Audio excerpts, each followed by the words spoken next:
about Wohler. If I remember back in your day, you said that playing a lot on special teams your freshman year helped prepare you to play a lot of defense your second year. I'm just curious, do you see any comparisons in what Hunter went through last year versus what he might be asked to do this year? Yeah, for sure. You really, a great way to learn the speed of the game at the college level is on special teams. And Hunter was one of our best special teams players all season last year. So when you see guys really, because you take a lot of thinking away, right? There's a little bit less thinking, a little bit less scheme, and more just play fast, play physical, have some football IQ and awareness. And to me, once you play some special teams and you learn like how fast you can diagnose things and how fast and physical you play, like that's the answer. A lot of times that's what translates onto defense. And then you're just going, how fast can I make this defense the same, right? How fast can I make it into my physical skills and my eyes and my recognition, and get out of the scheme, right? Kind of slowing you down. So it was about halfway through the year, you definitely felt that click in him and just saw day in and day out the play speed, the production that he was having in practice just jumped through the roof. And you can just feel that with guys a lot coming off of special teams. That's what you hope happens is they take that, what they've learned, and just learn how to play faster on defense, and it definitely worked for him. Now we've had a few weeks. Just what have been your general impressions of the way your defense has performed, and where do you think y'all, and where specifically do you think y'all need to get better heading into?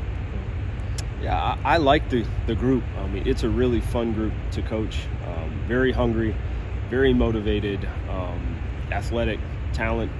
We have a lot of things that we need when the fall comes around. I think you're seeing a group of guys rise above the rest as far as the consistency in playmaking. There's guys that are starting to separate, and then there's a huge group that is in the ball game. Like they're close, and once again, those little things of like, when does it click to play more consistent, right? They're doing some things that would really, really be good and help us, and they're doing some things that could get us beat.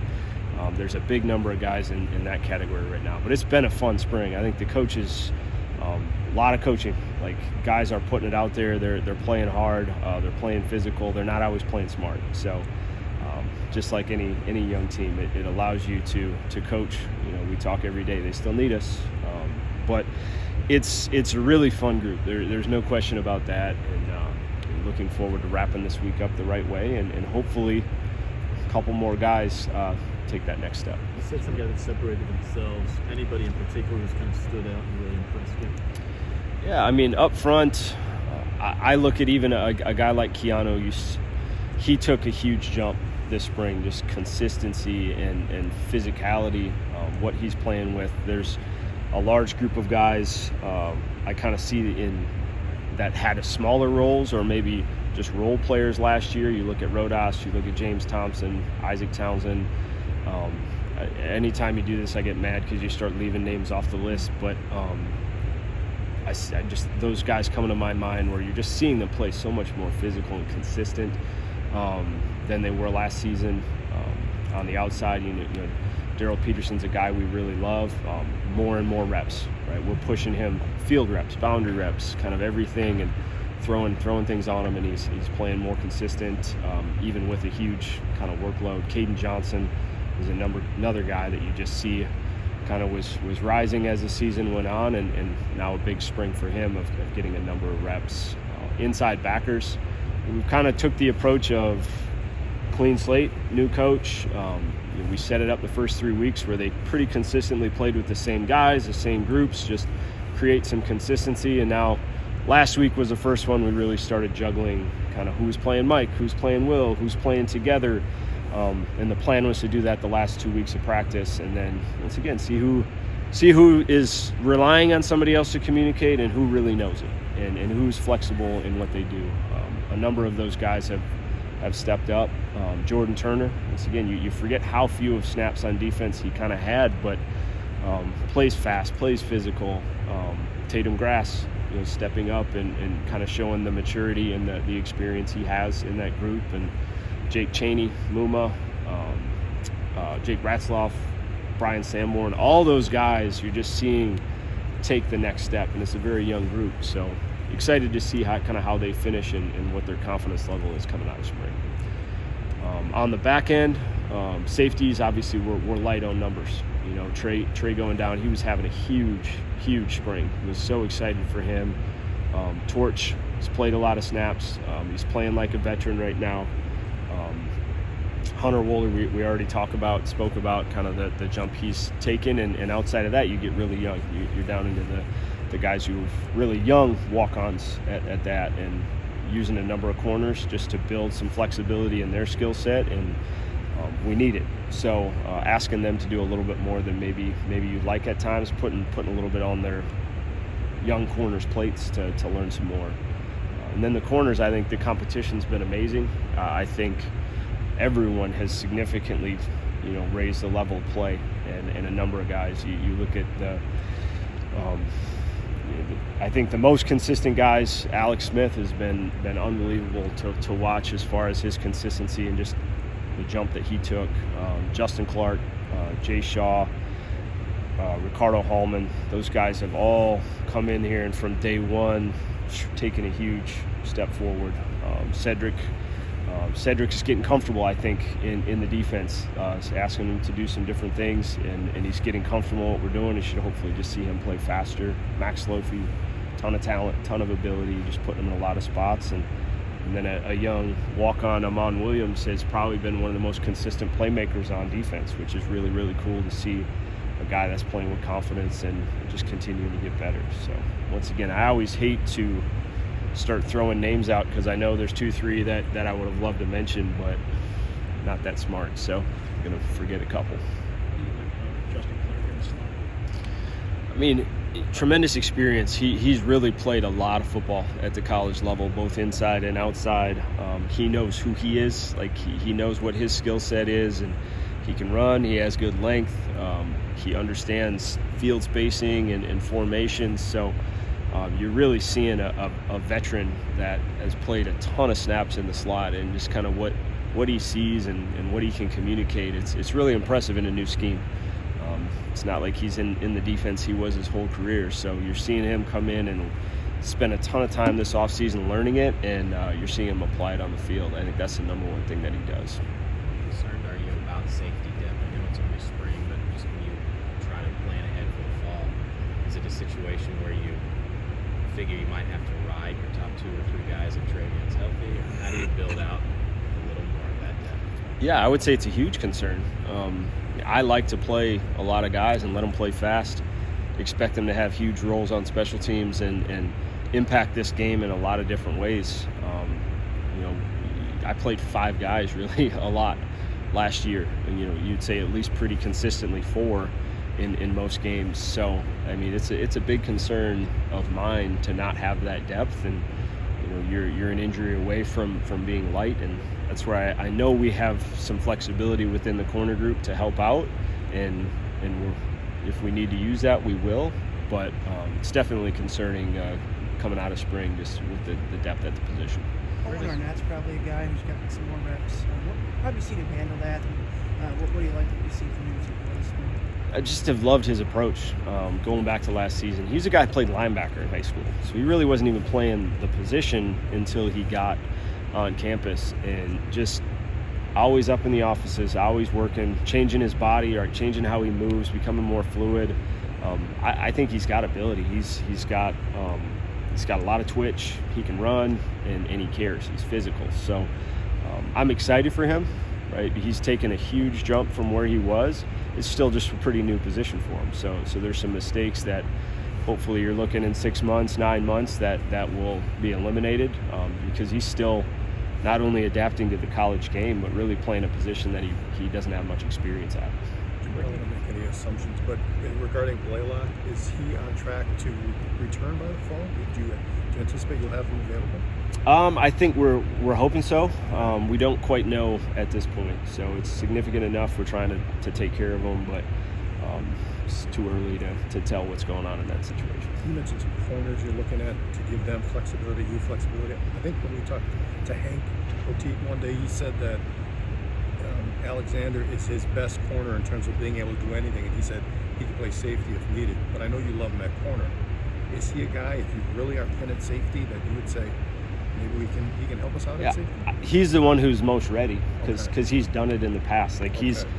he's played all of our nickel stuff, which you're about 90% of the way to playing safety there. So he understands our scheme. You know, he made a huge point of learning all that early in his career. So impressive the knowledge he has of our defense, and I can just randomly throw him in there. Doesn't matter what the coverage is. And a lot of these other guys, it's like, okay, you're going to be in the post, you're going to be here. Like I can script a practice to help them and put them in positions to kind of gain some experience, but you know what's coming. I don't care with him. Okay. I can put him in there and just you put him with the first group and be a safety, and you know he's going to have very few MEs. He's going to have very few mistakes. So he's the most ready for it. But obviously, he's had a huge camp. Justin, you'd say, would be similar, I think, just because of his knowledge of football. He's been able to do everything we ask our nickels to do, which is a lot of communication early. Working Avion Jones, a young guy coming in, we recruited, saying could kind of go either way. So we're overloading him as a mid-year freshman right now to learn it. Al Ashford's got some reps in there. Cedric, I've got some reps in there. So you're just trying to expose them to some different situations in the spring and kind of tee it up for the summer, some conversations that we'll have with that group and going into the fall. You mentioned John Torchio playing like a veteran. We've seen throughout his career his ability to make plays on the ball. Do you feel like that's something that's more instinctual, kind of natural to him, or is that something he's learned throughout his career? I think he's always had a knack for it. I mean, he has very good instincts. Some guys really struggle with looking at the quarterback and kind of feeling timing and things like that. That's always been one of his, strong suits. And it's fun to watch. He can push. He's missed some opportunities this spring. I'm all over him right now, but that's been what he's been really good at. He knows how to paint a picture to a quarterback and understand kind of route concepts and timing.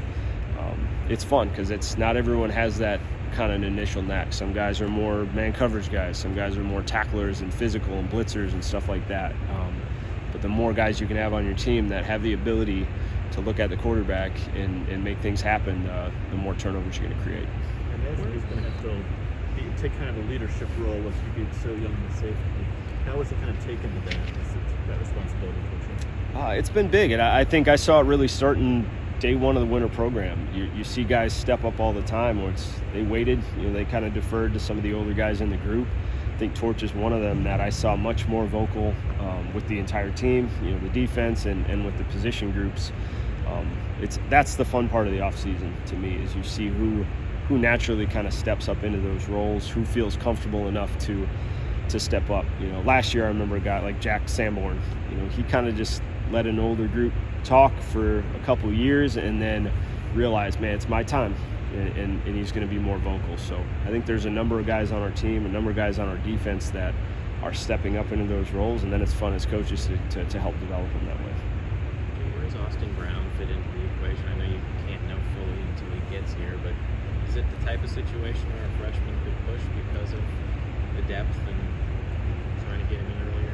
Yeah, absolutely. I think physically he's very mature. Doing some great stuff. Even right now, he running track this spring. I think he ran a 10.8. One of the first meets out in the 100. So he's moving really well.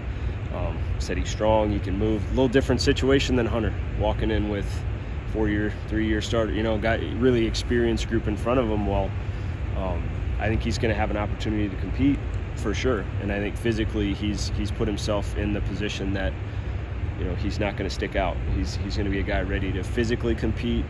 How fast can we get him there mentally? That'll be the big challenge. And can we get him playing fast? But it's a little bit different situation with the depth, to where you say it's much more real, much more urgent than maybe it was last year for Hunter.